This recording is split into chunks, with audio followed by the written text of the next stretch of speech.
Menteri BUMN Erick Thohir resmi menjadi bagian dari keluarga Batak setelah prosesi penobatan dan pemberian marga Sidabutar dengan budaya Batak Toba.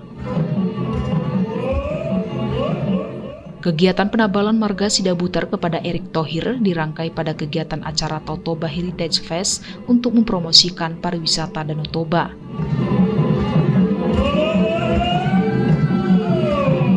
Kegiatan prosesi acara dilaksanakan di Lopok Intomok, Desa Tomok, Kecamatan Simanindo, Kabupaten Samosir pada Sabtu 26 November 2022. Kegiatan diawali dengan acara kebaktian dan dirangkai dengan acara adat Mangalahat Horbo dengan iringan tortor dan sastra lisan berupa umpasa atau pantun dari bahasa Batak Toba.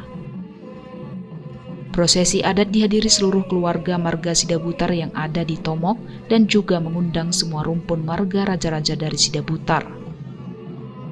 Hari Bos Sidabutar sekaligus Ketua Panitia Totoba Heritage Fest yang menjadi orang tua angkat Erick Thohir Sidabutar mengucapkan terima kasih atas kepercayaan Menteri BUMN Erick Thohir telah memilih marga Sidabutar menjadi marganya di Bangso Batak.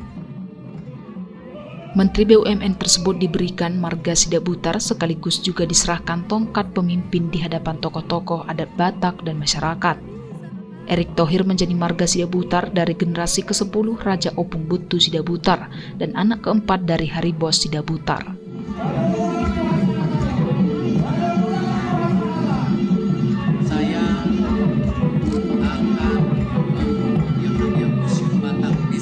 Pada kesempatan itu, Erick Thohir berjanji akan membangun Museum Batak di Pulau Samosir sebagai simbol keberkahan, kekayaan dalam menjaga dan membangun kultur budaya Batak, dan suatu kehormatan baginya menjadi bagian dari bangsa Batak yang tercinta.